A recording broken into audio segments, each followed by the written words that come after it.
నమస్కారం. తాజా అప్డేట్స్ కోసం మన ఛానల్‌ని సబ్స్క్రైబ్ చేసుకోండి. వీడియోస్ అయితే లైక్ చేస్తూ ఉండండి.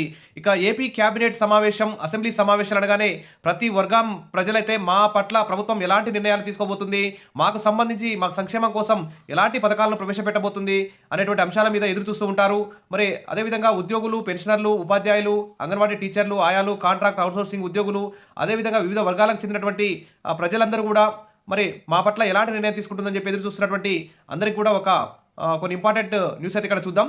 ముగిసిన ఏపీ క్యాబినెట్ సమావేశం, సీఎం చంద్రబాబు అధ్యక్షతన ఏపీ క్యాబినెట్ సమావేశం అయితే జరిగింది. దాదాపు 3 గంటల పాటు నిర్వహించడం జరిగింది. మొత్తం 21 అంశాలకు ఏపీ మంత్రివర్గం అయితే ఆమోదం తెలిపింది. నామినేటెడ్ పోస్టుల్లో బీసీలకు 34% రిజర్వేషన్కు ఏపీ క్యాబినెట్ ఆమోదం.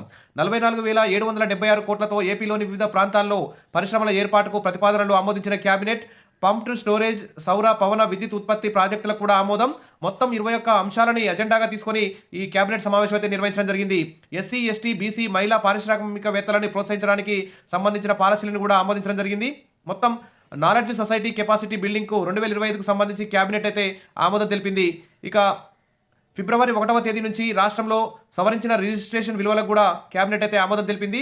ఇక భూములకు సంబంధించిన రిజిస్ట్రేషన్ వాల్యూస్ అయితే ఫిబ్రవరి 1 నుంచి పెరుగుతాయి. ఇక 22 ఫ్రీ ఓల్డ్ భూములపై ఆయా జిల్లాల్లో కేబినెట్కు స్టేటస్ నోట్ అయితే అందజేయడం జరిగింది. ఉగాది నుంచి P4 విధానం అమలు అంశంపై కేబినెట్లో తీవ్రంగా చర్చ అయితే జరిగింది.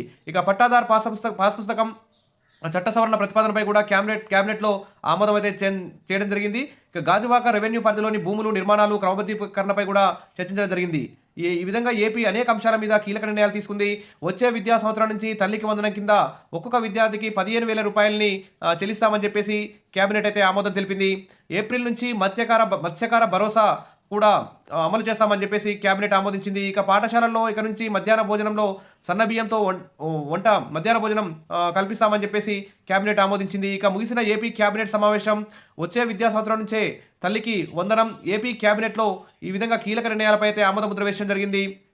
ఇంకా ఉద్యోగులకు సంబంధించి, పెన్షన్లకు సంబంధించి, ఉపాధ్యాయులకు సంబంధించి ఇక ఏపీలో 25,000 కోట్ల బకాయిలు అయితే ఉన్నాయి. తర్వాత డిఏలు కూడా పెండింగ్లో ఉన్నాయి. పీఆర్సీ కమిషన్ ఏర్పాటు చేయకపోవడం వల్ల ఐఆర్ కూడా అటువంటి సందర్భం అయితే లేదు. కాబట్టి వెంటనే పీఆర్సీ కమిషన్ ఏర్పాటు చేయాలని, ఐఆర్ ప్రకటించాలని చెప్పి 30% ఐఆర్ కోసం అయితే ఉద్యోగులందరూ కూడా ఎదురు చూస్తున్నారు. ఇక ఈ బడ్జెట్ సమావేశాల్లో ఖచ్చితంగా వారి పట్ల ఒక సానుకూల నిర్ణయం వస్తుందని చెప్పి ఎదురు చూస్తున్నారు. మరి ఈ రోజు క్యాబినెట్లో అయితే ఉద్యోగుల మీద ఎలాంటి అయితే నిర్ణయం అయితే తీసుకోలేదు. ఇక అంగన్వాడీ టీచర్లు, ఆయాలు కూడా ఎన్నికల హామీలో భాగంగా పెన్షన్, గ్రాట్యుటీ ఇస్తాం, జీతాలు పెంచుతాం అని సీఎం చంద్రబాబు నాయుడు గారే ఎన్నికల హామీలో అక్కడక్కడ మీటింగ్లో కూడా, అంగన్వాడీ మీటింగ్లో కూడా మాట్లాడడం జరిగింది. మరి అంగన్వాడీ టీచర్లకు సంబంధించి కూడా ఎలాంటి ఆర్థికపరమైనటువంటి జీతాల పెంపుకు సంబంధించి ఎలాంటి ప్రకటన అయితే లేదు.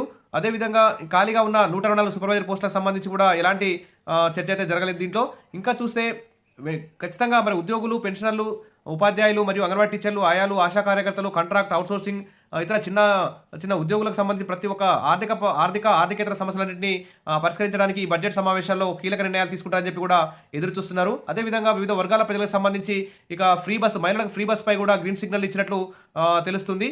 ఇంకా ఆల్రెడీ ఫ్రీ గ్యాస్ అయితే ఇస్తున్నారు. ఇక ఎన్టీఆర్ ఇండ్ల పథకం కూడా కొనసాగిస్తున్నారు. ఖాళీ ఇండ్ల ప్లాట్లు కూడా గ్రామాల్లో 3 సెంట్లు, పట్టణాల్లో 2 సెంట్ల భూమి కూడా ఇస్తున్న ప్రభుత్వం.